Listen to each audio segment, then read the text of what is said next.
warahmatullahi wabarakatuh. Alhamdulillahi ala ihsani wa syukru lahu ala taufiqihi wa amtinani wa asyhadu an la ilaha illallah wahdahu la syarika lahu ta'ziman li sya'ni wa asyhadu anna Muhammadan abduhu wa rasuluhu da'ila ridwani. Allahumma shalli alaihi wa ala alihi wa ashabihi wa ikhwani. Ikhwan dan akhwat, Bapak dan Ibu yang dirahmati Allah Subhanahu wa taala. Insyaallah pada kesempatan kali ini karena menjelang masuk pada bulan Al-Muharram, ya, maka kita akan bahas tentang keutamaan bulan Al-Muharram. Keutamaan bulan Al-Muharram bisa ditinjau dari beberapa sisi, ya.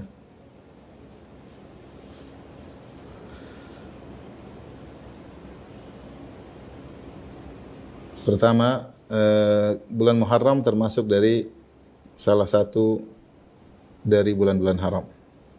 Dari bulan-bulan haram. Sebagaimana yang Allah sebutkan dalam surat At-Taubah ayat 36, ya. 36 Allah Subhanahu wa taala berfirman, "Inna iddatasy syuhuri indallahi 12 syahran fi kitabillah, yauma khalaqas samawati wal ard." Sungguhnya jumlah bulan di sisi Allah adalah 12 bulan semenjak Allah menciptakan langit dan bumi. Kemudian kata Allah, "Minha arba'atun hurum." Di antara 12 bulan tersebut ada 4 bulan haram, ya. Dzalika dinul qayyim, itu adalah agama yang lurus. Fala tadzlimu fihinna anfusakum, maka janganlah kalian menzalimi diri kalian sendiri. Dan bulan haram dinamakan bulan haram, maka maknanya adalah dilarang berperang. Dan ini dilarang berperang, dan ini telah diketahui sejak zaman jahiliyah. Sejak zaman jahiliyah. Ini mirip dengan kalau kita kenal dengan tanah haram. Tanah haram misalnya Mekah disebut tanah haram, Madinah disebut juga tanah haram. Dinamakan tanah haram itu tanah tersebut spesial, diharamkan hal-hal tertentu, diharamkan dilakukan di situ. Seperti tanah haram Mekah tidak boleh membunuh, tidak boleh kemudian menebang pohon yang tumbuh di situ. Kalau ada barang jatuh tidak boleh diambil sampai orangnya menemukan sendiri, kemudian tidak boleh berburu, sehingga disebut dengan tanah haram. Baik Mekah maupun di Madinah. Sehingga disebut tanah haram adalah dalam bentuk penghormatan untuk dihormati. Jadi Allah menyebutkan salah satu dari 12 bulan tersebut ada 4 bulan yang mulia, yaitu bulan-bulan haram. Adapun bulan-bulan haram tersebut, ya, bulan-bulan haram tersebut ada 4, 3 berturut-turut kata Nabi sallallahu alaihi wasallam, salasatun mutawaliyat wa rajabun mudhar. Kata Nabi sallallahu alaihi wasallam, ya, dalam hadis, salasatun mutawaliyat, kemudian wa rajabu mudhar. Baik.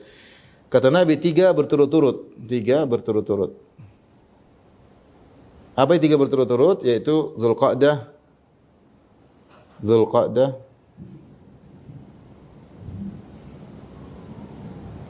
Zulqa'dah, kemudian Zulhijjah, kemudian Al-Muharram. Adapun Rajab terpisah. Ada Rajabul Mudhar, ada Rajabul Fard, yaitu terpisah. Rajab terpisah. Karena kita tahu bulan-bulan Islam dimulai dari Muharram, Safar, Rabiul Awal, Rabiul Tsani, Jumadil Ula, Jumadil Ukhra, Rajab, Sya'ban, Ramadan. Baru kemudian Syawal, Zulqa'dah, Zulhijjah. Jadi ternyata Zulqa'dah itu bulan ke-11, Zulhijjah bulan 12, Muharram bulan pertama, ya. Muharram, Safar, Rabiul Awal, Rabiul Tsani, Jumadil Ula, Jumadil Ukhra, Rajab, ya. Rajab bulan ke-7, Rajab bulan ke-7. Baik. Zulqa'dah dinamakan dengan bulan Zulqa'dah dari kata duduk, karena orang-orang Arab dahulu mereka hobinya perang. Dan selama berbulan-bulan mereka perang, namun ada bulan-bulan mereka harus libur perang. Di antara bulan-bulan harus libur perang itu adalah bulan-bulan haram, tidak boleh perang. Maka disebut bulan Zulqa'dah, yaitu mereka berhenti dari peperangan. Kemudian Zulhijjah mereka tidak perang karena waktunya hajian. Kemudian Muharram ini tidak boleh perang. Ketika Safar mulai mereka pergi, disebut Safar karena tempat menjadi kosong, mereka pada pergi untuk mulai berperang melawan kabilah-kabilah yang mereka musuhi. Mereka perang Safar, kemudian Rabiul Awal, Rabiul Tsani, kemudian Jumadil Ula, Jumadil Ukhra. Rajab mereka harus berhenti lagi. Ya. Kemudian Sya'ban, baru kemudian Ramadan, ya. Nanti mereka perang lagi, kemudian libur lagi pada bulan Dzulqa'dah, tidak boleh perang lagi. Baik. Di sinilah Nabi menamakan Rajabu Mudhar. Rajabu Mudhar. Mudhar ini adalah nama kabilah Mudhar, ya. Kenapa Rasulullah SAW menisbahkan Rajab dengan Mudhar, Rajab Mudhar? Karena Mudhar ini adalah kabilah yang tidak merubah-rubah bulan Rajab. Kabilah yang tidak merubah-rubah bulan Rajab. Jadi Allah menyebutkan dalam surat At-Taubah, innaman nasi'u ziyadatun fil kufri yudhallu bihi alladhina kafaru yuhillunahu 'aman wa yuharrimunahu 'aman liwatu 'iddata ma harramallah. Zuilam su'amalim. Jadi orang-orang kafir dahulu mereka tuh hobi perang. Kalau mereka ingin perang, kemudian bulan Rajabnya mereka mundurin atau mereka majuin. Nanti jangan Rajab jangan bulan 7, mundur ke bulan ke-8. Jadi mereka suka rubah-rubah. Di antara kabilah yang tetap bertahan tidak merubah-rubah bulan Rajab pada posisinya, yaitu pada bulan ke-7 yang terletak antara bainal Jumada wa Sya'ban, Jumadal Ula, Jumadal Ukhra, Rajab dan Sya'ban. Jadi yang tidak merubah-rubah posisi bulan Rajab pada bulan ke-7 adalah kabilah Mudhar. Dari situlah disebutkan oleh sebagian ulama kenapa Nabi menisbahkan bulan Rajab kepada Mudhar, karena mereka kabilah yang tidak merubah-rubah bulan. Adapun kabilah Arab yang lain, kalau mereka ingin perang, mereka bilang, "Udah, Rajabnya kita mundurin. Sekarang perang aja." Rajabnya kita mundurin. Sehingga mereka sering berubah-ubah sesuai dengan kesenangan mereka. Yuhillunahu aman wa yuharrimunahu aman. Terkadang satu tahun mereka halalkan, terkadang satu tahun mereka jadikan bulan haram. Dan itu terus terjadi seperti itu. Sampai satu hari, ya, ketika Nabi SAW berhaji pada tahun 10 Hijriah, maka Nabi di Mina Yaumun Nahar, maka Nabi berkhutbah. Nabi berkhutbah, di antaranya Nabi berkata, "Inna zamana qad istadara ka hayatihi yauma khalaqas samawati wal ard." Sungguhnya zaman telah kembali lagi sebagaimana kondisinya awal sejak Allah menciptakan langit dan bumi. Artinya orang-orang Quraisy kan kabilah-kabilah suka rubah-rubah nih. Kadang Rajab dipindahin, kadang ini dipindahin. Sehingga berubah-ubah tiap tahun. Nah, pada tahun 10 Hijriah, semua kembali normal. Rajab pada bulan ke-7, Dzulqa'dah pada bulan ke-11, Dzulhijjah pada bulan ke-12. Kembali normal sebagaimana ketika Allah ciptakan pertama kali. Maka Nabi berkata, "Inna zamana qad istadara ka hayatihi." Zaman telah bergulir, sekarang kembali lagi kepada kondisinya awal. Yauma khalaqas samawati wal ard, ketika Allah menciptakan langit dan bumi. Kemudian Rasulullah berkata, "As-sanatu 12 syahran." Sungguhnya bulan itu ada 12 tahun, itu ada 12 bulan. Minha arba'atun hurum, dan di antara 12 bulan tersebut ada bulan-bulan haram. Salasun mutawaliyat, 3 berturut-turut, Dzulqa'dah, Dzulhijjah wal Muharram. Kemudian kata Nabi, "Wa Rajabu Mudhar alladzi baina Jumada wa Sya'ban." Rajab Mudhar, yaitu Rajab yang ditetapkan oleh kabilah Mudhar yang terletak antara Jumada dan Sya'ban, ya, dari Jumadal Ukhra dengan Sya'ban bulan Rajab. Jadi ketika Nabi SAW berhaji, semua kembali normal, maka bulan-bulan tidak dimajukan, tidak dimundurkan lagi. Sejak Nabi haji pada tahun 10 Hijriah Hajjatul Wada. Sebelumnya dirubah-rubah sama orang Quraisy. Baik. Jadi keutamaan bulan haram adalah salah satu dari bulan-bulan haram. Dari sini kita lanjutkan yang berikutnya, ya.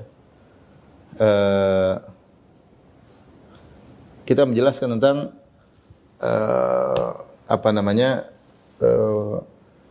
nama bulan Muharram, bulan haram.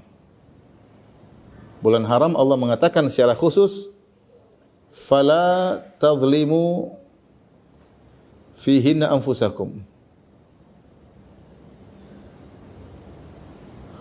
Janganlah kalian menzalimi diri kalian pada bulan-bulan tersebut. Jadi dilarang secara khusus untuk bermaksiat. Untuk bermaksiat pada bulan-bulan tersebut.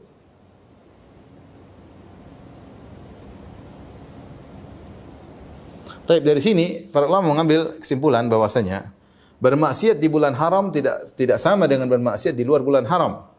Bermaksiat di bulan haram tidak sama seperti bermaksiat di luar bulan haram. Taib. Kaidah kalau hasanat kalau kebaikan-kebaikan bisa dilipat gandakan secara kuantitas. Rasulullah mengatakan atau Allah mengatakan man jaa bil hasanati falahu asyru amsalihha. Ya, wa man jaa bis sayyi'ati falyujza illa mislaha. Kata Allah Subhanahu wa taala, kaidah dalam kebaikan dan keburukan, dalam pahala dan dosa. Kalau pahala, siapa yang melakukan satu kebaikan dilipat gandakan 10 kali lipat. Adapun dosa tidak dilipat gandakan, tidak dilipat gandakan kuantitasnya. Dan kebaikan, sebagian dalam hadis Rasulullah SAW sebutkan kebaikan bisa dilipat gandakan 10 kali lipat, ini minimal, dilipat gandakan 10 lipat. Kemudian ila sab'ami'ati dha'fin, bahkan bisa dilipat gandakan menjadi 700 kali lipat. Ila adhafin katsira, bahkan lebih dari 700. Bahkan lebih dari 700, bahkan sebagian pahala dilipat gandakan tanpa hisab. Jadi kalau kebaikan dilipat gandakan, adapun keburukan tidak dilipat gandakan. Ya, makanya kalau ada yang mengatakan siapa yang berbuat dosa di bulan haram dosanya dilipat gandakan, maka salah. Dijelaskan oleh Syekh Muhammad Al-Amin Asy-Shinqiti rahimahullah bahwasanya tidak boleh kita mengatakan bahwasanya dosa dilipat gandakan secara kuantitas. Namun kata para ulama, maksudnya ini adalah dosa dibesarkan secara kualitas, bukan kuantitas. Bukan kuantitas. Karena secara kuantitas dosa tidak dilipat gandakan, tapi secara kualitas. Artinya kalau misalnya kita kasih gambaran seorang melakukan dosa di luar bulan halal dipentung satu pentungan. Kalau di bulan haram juga satu pentungan, tapi kalau di bulan halal pentungannya pakai kayu, di bulan haram pentungannya pakai besi misalnya. Tapi sama-sama pentungan dan sama-sama satu, tetapi dilipat gandakan secara kualitas. Ya. Taib. Ini berarti menunjukkan bahwasanya berbuat dosa di tanah haram tidak sama dengan di bulan haram tidak sama dengan berbuat dosa di bulan halal. Dari sini Al-Qurtubi membagi secara logika, baik, kualitas dosa, level kualitas dosa.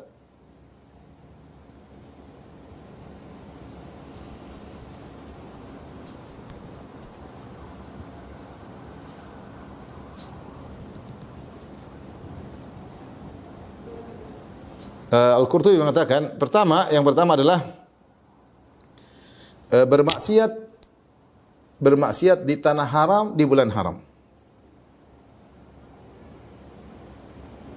Di tanah haram di bulan haram, ini paling bahaya. Ya.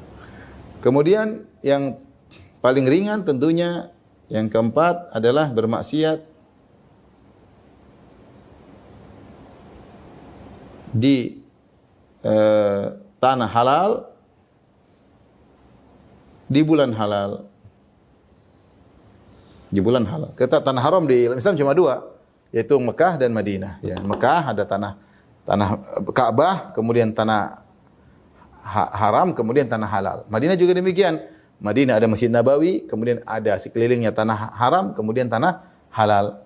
Ya, tanah haram cuma dua, Mekah dan Madinah. Beda antara paling parah bermaksiat di tanah haram di bulan haram, di Mekah maupun di Madinah. Tentu di Mekah lebih parah daripada Madinah. Ya.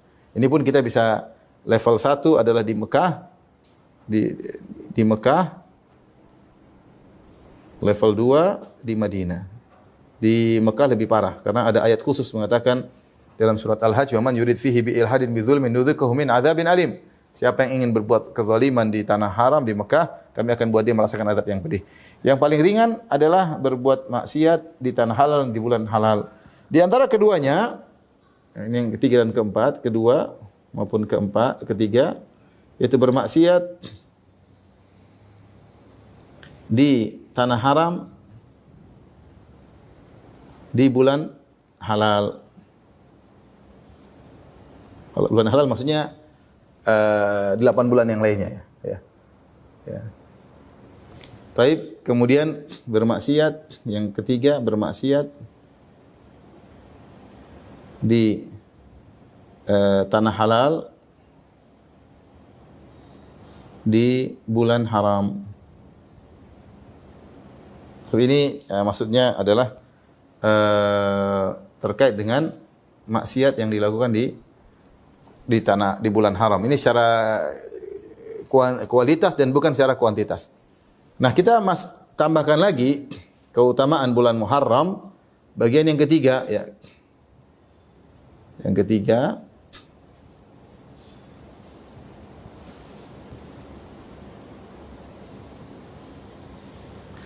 maka para ulama, sebagian ulama mengatakan, sebagian ulama memandang demikian juga kebaikan-kebaikan juga di bulan haram tidak sama dengan di luar bulan haram, ya. Tidak sama di luar bulan haram.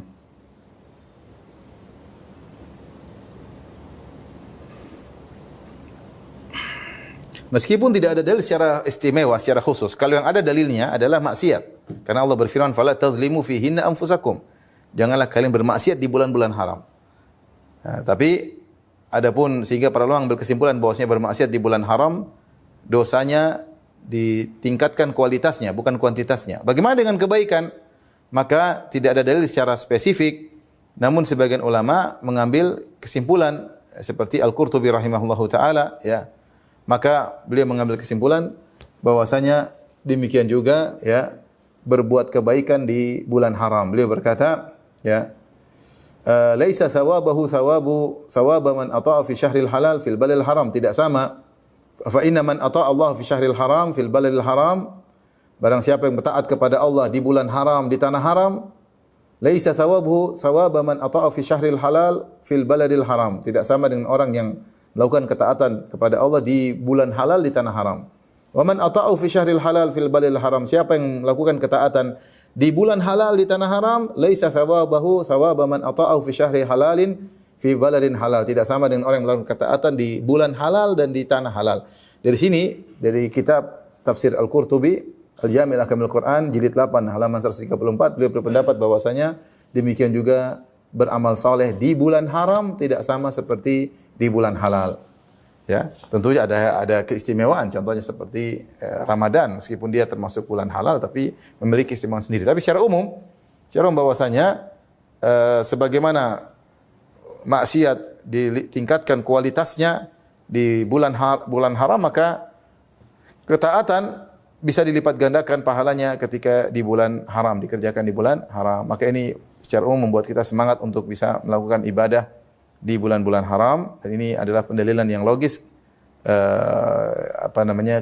al-qiyasul aksi, sebagaimana kemaksiatan ditingkatkan kualitasnya, maka seharusnya sebaliknya juga kebaikan di bulan tersebut juga dilipat gandakan pahalanya. Wallahu taala alam bisawab. Tapi ini 3 keutamaan. Kemudian kita masuk pada keutamaan yang lebih spesifik tentang puasa di bulan Muharram. Puasa di bulan Muharram. Ini sudah.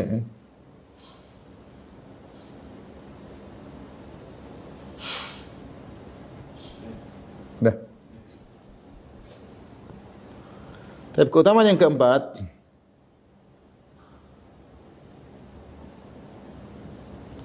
yaitu berpuasa sunnah di bulan Muharram.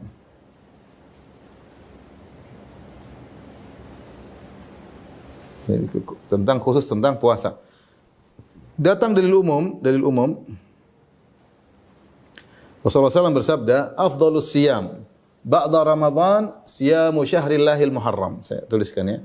Kata Nabi sallallahu alaihi wasallam, afdhalus siyam ba'da Ramadan siyami syahrillahi al-Muharram. Sebaik-baik puasa setelah Ramadan adalah puasa di bulan Allah, yaitu Muharram.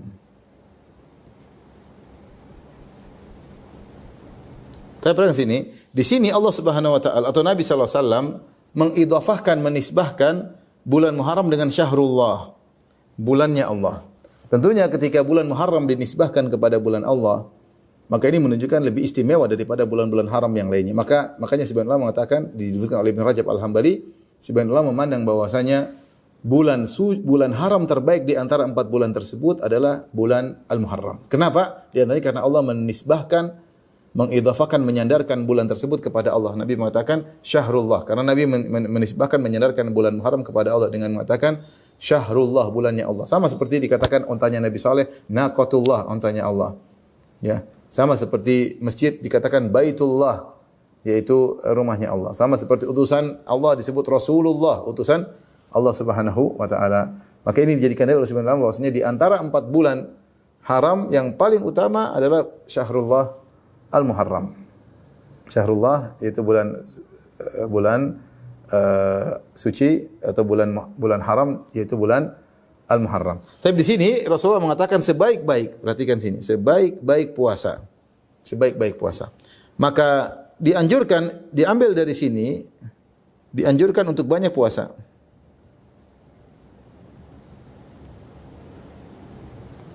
Banyak puasa pada bulan Muharram. Bahkan Nabi mengatakan adalah puasa yang terbaik.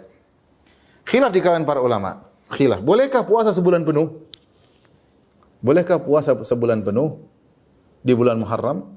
Maka sebenarnya mengatakan bukan maksudnya berpuasa sebulan penuh. Zahir hadis, ya, Rasulullah mengatakan sebaik-baik puasa setelah Ramadan adalah puasa di bulan Muharram. Tapi Ramadan kan kita puasa sepenuhnya.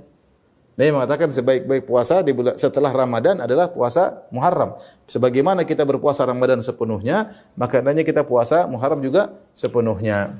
Ini zahir hadis, namun sebenarnya mengatakan zahir ini bertentangan dengan suatu riwayat dari Aisyah. Aisyah mengatakan Nabi tidak pernah berpuasa sebulan penuh kecuali Ramadan, dan Nabi paling banyak berpuasa adalah di bulan Sya'ban. Nabi berpuasa paling banyak di bulan Sya'ban. Tapi sebenarnya mengatakan boleh puasa sebulan penuh berdasarkan zahir hadis. Mereka mengatakan mungkin Aisyah menyampaikan yang dia tahu. Bisa jadi Nabi menyampaikan ini kemudian Nabi keburu meninggal. Ya, belum sempat Nabi laksanakan puasa sebulan penuh, Nabi sudah meninggal. Tapi Nabi sudah menyampaikan secara lafal boleh berpuasa sebulan penuh. Selagi ada yang mengatakan bukankah Nabi disebut oleh Aisyah paling banyak puasa setelah Ramadan adalah puasa Sya'ban. Berarti puasa Sya'ban lebih afdal daripada puasa Muharram. Maka dibantah lagi sebagian ulama yang dimaksud dengan puasa Sya'ban lebih baik daripada Muharram maksudnya adalah puasa yang muqayyad, yaitu puasa yang mengiringi Ramadan, sebagaimana 6 hari di bulan Syawal juga mulia karena melanjutkan Ramadan. Jadi ini Sya'ban puasa pembuka untuk Ramadan dan puasa penutup untuk Ramadan, atau ba'diyahnya gampangannya. Ini qobliyahnya adalah puasa Sya'ban, ba'diyahnya puasa 6 hari bulan Syawal. Ini puasa terbaik yang terkait dengan Ramadan. Tapi kalau puasa selain itu yang tidak terkait dengan Ramadan, maka yang terbaik adalah bulan Muharram. Bulan Muharram. Maka seorang dianjurkan untuk banyak berpuasa di bulan Muharram kapan saja silakan dia berpuasa berdasarkan keumuman hadis ini. Kemudian datang yang lebih spesifik adalah khusus tanggal 10, khusus hari Asyura.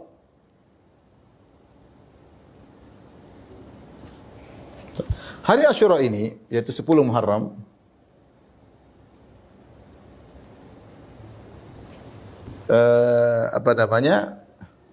istimewanya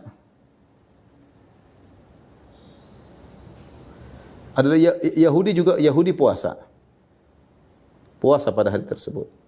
Karena Nabi Musa alaihissalam diselamatkan oleh Allah dari kejaran Fir'aun pada tanggal 10 Muharram. Kemudian Quraisy juga berpuasa. Quraisy juga puasa. Saya bacakan dalam hadis Aisyah radhiyallahu anha.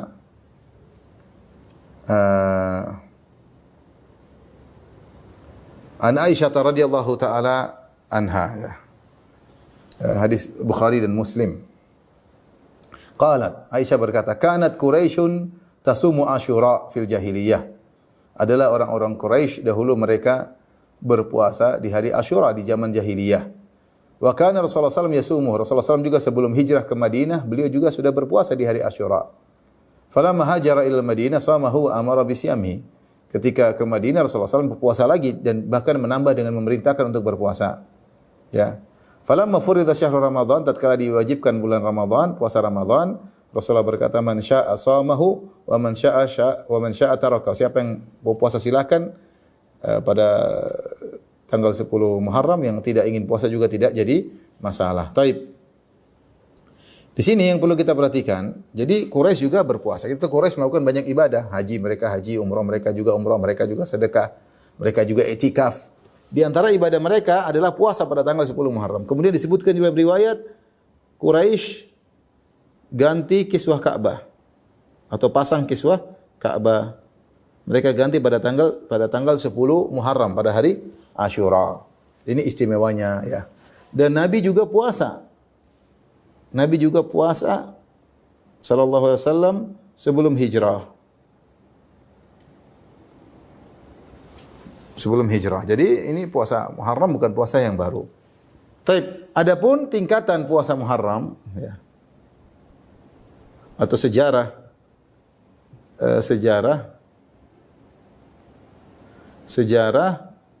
puasa Asyura. Sejarah pensyariatan puasa Asyura. Atau kita pindah sebelah ini, coba Win dia.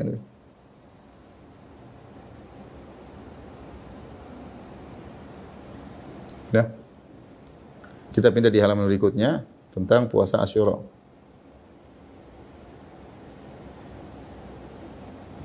Tadi istimewanya sudah kita sebutkan, poin pertama istimewanya. Yang kedua adalah poin sejarah. Sejarah pensyariatan puasa Asyura. Baik. Tingkatan yang pertama Nabi sallallahu alaihi wasallam puasa Asyura sejak di Mekah. Sejak di Mekah. Taib, ini yang pertama. Tapi tidak memerintahkan sahabat. Tidak memerintah sahabat untuk melakukannya. Yang kedua, beranjak yang kedua. Yang kedua, ketika Nabi hijrah,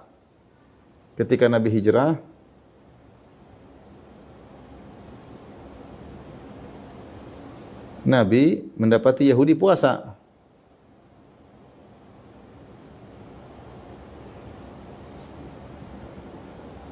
Maka Nabi perintah sahabat juga puasa.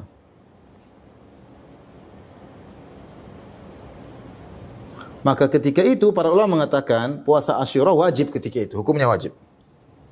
Puasa Asyura ketika itu wajib.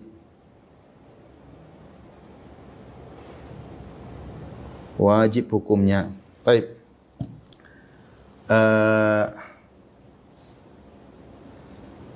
Dalam hadis Ibnu Abbas, kata Ibnu Abbas, qadiman Nabi sallallahu alaihi wasallam al-Madinah fa wajada al-yahud tasum yaum Asyura. Rasulullah SAW berhijrah ke kota Madinah. Rasulullah mendapati orang Yahudi puasa pada 10 Muharram. Maka Rasulullah bertanya, "Ma hadzal yaum alladzi tu'azzimunahu?" Hari apa ini yang kalian agungkan wahai orang Yahudi? Maka orang Yahudi berkata, "Hadza yaumun azim." Ini adalah hari yang agung. "Hadza yaumun najjallahu Musa wa qaumahu min Fir'aun ya wa junudih." Ini adalah hari di mana Allah selamatkan Musa dan kaumnya dari kejaran Fir'aun dan bala tentaranya. Fasamahu Musa syukran lillah. Maka Nabi Musa berpuasa karena syukur kepada Allah Subhanahu wa taala. Maka ketika itu Nabi berkata, "Nahnu aula bi Musa minkum." Kami lebih utama untuk mengikuti Musa daripada kalian. Maka Rasulullah SAW berpuasa dan Rasulullah SAW menyuruh para sahabat untuk berpuasa ketika itu. Maka jadilah puasa Asyura ketika itu sebelum diwajibkan puasa bulan Ramadan, hukumnya adalah wajib. Fardu ain, hukumnya wajib. Ya. Hukumnya wajib. Sampai Rasulullah menyuruh utusan, arsala Rasulullah sallallahu alaihi wasallam godata Asyura ila qural Ansar. Rasulullah SAW mengutus utusan ke kampung-kampung kaum Ansar. Allati haulal Madinah, yang ada di sekitar Madinah, bukan cuma di Madinah saja. Di kampung-kampung. Man kana asbaha shaiman falyutimma shaumahu. Siapa yang sudah puasa di pagi hari, yang sudah terlanjur puasa dari subuh belum sempat makan, maka lanjutkan puasanya, sempurnakanlah puasanya. Wa man kana asbaha muftiran, dan siapa yang tadi sudah sempat makan di pagi hari, falyutimma baqiyata yaumihi, maka puasa. Yang sudah terlanjur makan tetap puasa. Fa kunna ba'da dzalika nasumuhu, maka sejak itu kami berpuasa pada hari Asyura. Karena Rasulullah suruh, bahkan yang sudah terlanjur makan suruh berhenti makan puasa. Kemudian wa nusawwimu sibyana sighar. Kata Rubaiyah binti Muawwidh yang meriwayatkan hadis ini, bahkan kami suruh anak-anak kami yang masih kecil untuk puasa. Insyaallah kami suruh mereka puasa semampunya. Wa nadhhabu ilal masjid, kami pergi ke masjid, fa naj'alu lahumul lu'bata minal ihn. Fa idza baka ahdum 'ala ta'ami a'tainaha iyyahu indal iftar. Maka kami bahkan bikin mainan dari semacam kapas, kain dari kapas kami buat main buat anak-anak agar mereka kuat puasa. Jika mereka nangis kami suruh main, ya. Kami suruh main sampai mereka bisa puasa. Jadi luar biasa Nabi suruh orang puasa, sampai anak-anak kecil juga dilatih untuk berpuasa ketika puasa hari Asyura. Timbul pertanyaan, Nabi mengatakan nahnu aula bi Musa minkum, kami lebih utama ikut Nabi Musa daripada kalian. Kata para ulama maksudnya itu di zaman awal Nabi datang ke kota Madinah. Nabi punya metode itu mengambil hati kaum Yahudi agar mereka masuk Islam. Maka Nabi suka menyepakati Yahudi di awal Islam. Nabi suka menyepakati Yahudi. Di antaranya Nabi suka berpuasa bersama mereka. Di antaranya kiblat juga menghadap ke Baitul Maqdis. Kiblatnya Yahudi. Ya. Namun di akhir kemudian berubah. Nabi cenderung menyuruh untuk menyelisih orang-orang Yahudi. Di awal-awal Nabi lebih cenderung untuk menyepakati Yahudi dan Ahlul Kitab agar mereka diambil hatinya untuk masuk Islam. Namun mereka tidak masuk Islam juga, sehingga akhirnya dirubahlah metode. Setelah itu Nabi semangat untuk menyelisihi mereka. Taib ini yang kedua. Yang ketiga selanjutnya, ketika diwajibkan puasa Ramadan,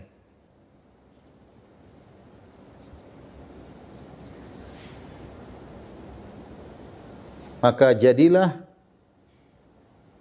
puasa Asyura sunnah. Tidak wajib lagi. Puasa boleh, enggak puasa juga tidak mengapa. Jadilah puasa menjadi sunnah. Ini tingkatan ketiga. Taib. Ini sejarah pensyariatan puasa Asyura. Adapun tingkatan puasa Asyura yang terakhir adalah tingkatan puasa Asyura yang ketiga. Level-level tingkatan puasa Asyura. Puasa yang terbaik adalah tanggal 9, tanggal 10. Ya. Karena Rasulullah SAW mengatakan, wasiyamu Asyura ahtasibu Allah an yukaffira sanata allati qablahu.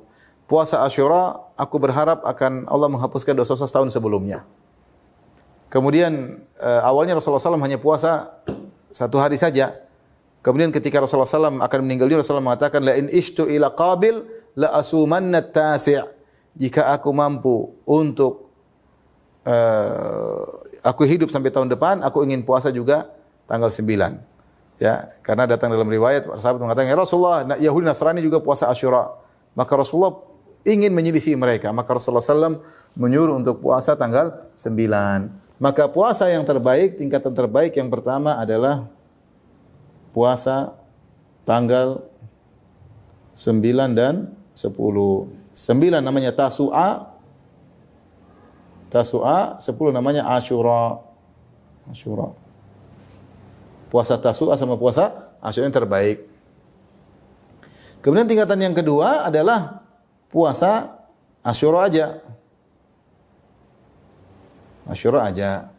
Taib, ini cuma 2 tingkatan. Adapun tingkatan yang disebut oleh sebagian ulama seperti Ibnu Qayyim rahimahullah taala, bahwasanya puasa yang terbaik 3 hari.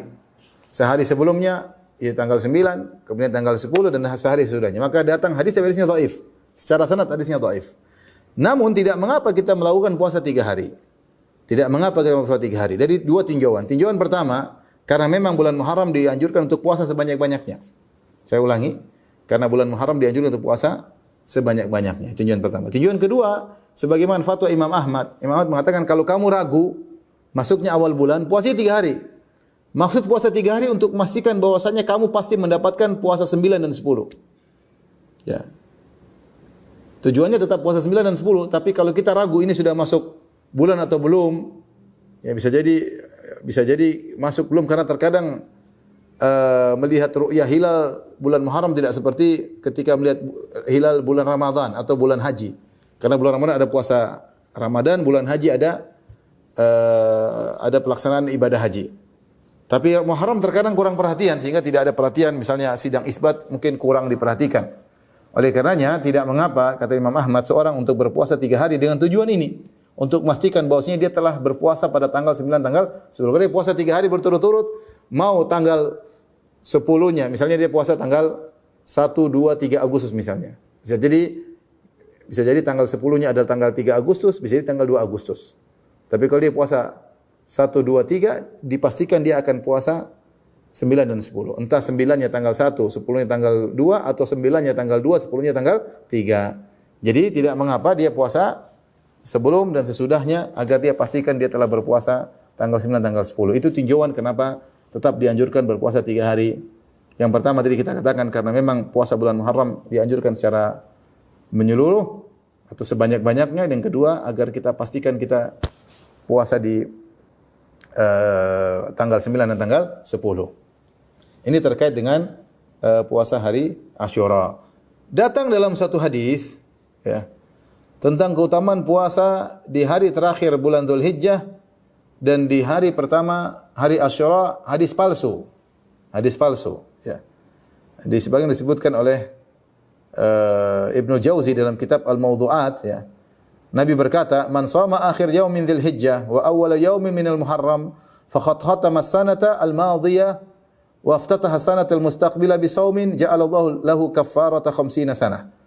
Dalam hadis Rasulullah berkata, siapa yang berpuasa di akhir bulan Dzulhijjah yaitu akhir tahun, kemudian dia berpuasa di hari pertama bulan Muharram yaitu awal tahun, maka dia telah menutup tahun dengan puasa dan dia membuka tahun dengan puasa, maka ini akan menjadi kafarah dosa 50 tahun. Kafarah dosa bukan setahun aja, 50 tahun. Tapi hadisnya maudhu', hadis palsu, ya. Ya. Karena dalam sanadnya ada 2 perawi yang bernama Al-Harawi, Al-Juwaybari dan Wahab. Dua-duanya adalah kadzdzab wadh-dha'. Kedua-duanya adalah pendusta, sehingga hadis ini adalah hadis yang palsu, hadis yang palsu. Baik, ikhwan dan akhwat yang dirahmati Allah Subhanahu wa taala, ini tentang keutamaan bulan Muharram. Maka dianjurkan seorang untuk berpuasa secara khusus spesifik dan juga ibadah-ibadah yang lain. Sebagian penjelasan Al-Qurtubi dalam tafsirnya bahwasanya beribadah di bulan Muharram tidak sama dengan beribadah di bulan-bulan yang lainnya. Di akhir pembahasan tinggal beberapa menit, saya ingatkan bahwasanya pada bulan Muharram telah terjadi 10 Muharram, tepatnya terjadi 2 peristiwa besar. Yang pertama peristiwa sudah kita sebutkan, yaitu Allah Subhanahu wa taala menyelamatkan Musa dan kaumnya dari kejaran Firaun dan bala tentaranya. Dan kejadian kedua adalah peristiwa tragis terbunuhnya Al-Husain bin Ali bin Abi Thalib radhiyallahu taala anhuma secara sadis dan zalim ya, di Karbala di Irak ya. Ya, di Karbala ya. Dan terjadinya juga sama pada tanggal 10 Muharram. Dan akhirnya sejak ada peristiwa ini, maka muncullah 3 model sikap manusia terhadap 10 Muharram. Yang model pertama adalah sikapnya orang-orang Syiah, yang mereka pada tanggal 10 Muharram mereka kemudian melukai tubuh mereka, mereka memukul-mukul tubuh mereka, mereka kemudian terkadang mereka sambil puasa. Kata mereka untuk belasungkawa terhadap Al-Husain. Mereka ingin merasakan bagaimana Husain kehausan ketika itu.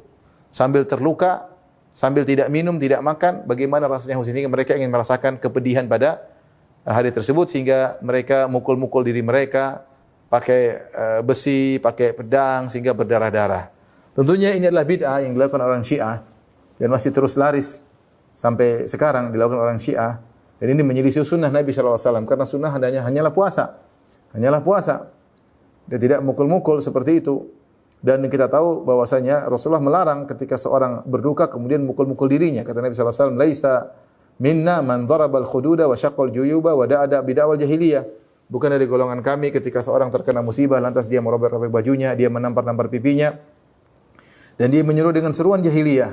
Ya, maka ini adalah bentuk tidak menerima ketetapan Allah Subhanahu wa taala ya. Sehingga mereka bikin hari perayaan yaitu hari Asyura. Kalau kita mau katakan, kalau wahai orang-orang Syiah, kalau kalian ingin komitmen Tentu bukan Husain aja yang harus kalian rayakan. Hasan meninggal dengan diracun. Harusnya kalian juga merayakan hari kematian Hasan. Kalau memang kalian cinta kepada Hasan bin Ali, dengan sedikit-sedikit makan racun biar tahu bagaimana orang yang keracunan ya. Kemudian juga bukankah bapak mereka Ali bin Abi Thalib juga terbunuh dengan tragis oleh Abdurrahman bin Muljam dengan ditikam di kepalanya ya sebelum salat subuh. Maka harusnya kalian juga merayakan kematian Ali bin Abi Thalib radhiyallahu anhu. Dan bukankah Umar bin Khattab ya juga terbunuh, tentu mereka mengkafirkan Umar bin Khattab dan mereka merayakan hari kematian Umar dengan senang-senang, tapi bukan ikut sedih, tapi mereka senang dengan kematian Umar bin Khattab radhiyallahu taala anhu. Intinya ini adalah cara yang tidak benar dan menunjukkan bentuk protes kepada keputusan Allah Subhanahu wa taala. Kita tidak boleh mengikuti cara-cara orang Syiah tersebut. Taib. Kelompok yang kedua disebut dengan adalah kelompok An-Nawasib. Nawasib adalah orang-orang yang membenci Ahlul Bait, membenci Ahlul Bait. Maka mereka pada tanggal 10 Muharram mereka bersenang-senang, mereka yuwassi'un, yaitu mereka bikin makanan, mereka seperti perayaan ya. Tentu berlawan harusnya sunnah. Harusnya sunnahnya adalah puasa. Mereka justru bersenang-senang ya. Dan ini muncul bid'ah di tanah air kita, yaitu dengan mengkhususkan tanggal 10 Muharram untuk hari anak yatim. Ini saya tidak tahu dalilnya ya.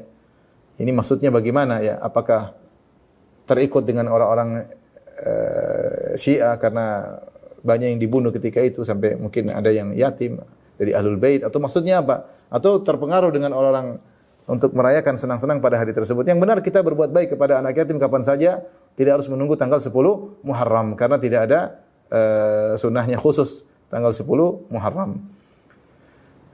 Dan yang benar adalah Ahlussunnah wal Jamaah, yaitu pada tanggal 10 Muharram puasa. 10 Muharram puasa. Tidak melukai diri dan juga tidak bersenang-senang, tapi puasa sebagai bentuk syukur kepada Allah karena Allah menyelamatkan kaum mukminin di zaman Nabi Musa alaihissalam. Maka Nabi Musa berpuasa, bersyukur, maka diikuti oleh Nabi Muhammad sallallahu alaihi wasallam. Baik, demikian para ikhwan dan akhwat yang rahmati Allah Subhanahu wa taala, kajian tentang keutamaan bulan Muharram. Semoga Allah memudahkan kita semua untuk banyak beribadah di bulan Muharram, terutama puasa-puasa sunnah, dan terutama adalah puasa Asyura. Siapa yang puasa Asyura satu hari saja telah diampuni dosa-dosanya selama setahun lalu. Dan lebih sempurna dia puasa lagi tanggal 9, tanggal 10 untuk menyisi kaum Ahlul Kitab. Dan tidak mengapa dia puasa tanggal 9, 10, dan 11 untuk memastikan bahwasanya dia puasa 2 hari 9 dan 10 agar memastikan dia mendapatkan pahala tersebut. Dan memang dianjurkan untuk banyak berpuasa di bulan Muharram. Allah Ta'ala alam bisawab. Baik, demikian saja apa yang saya sampaikan. Kalau saya mohon maaf.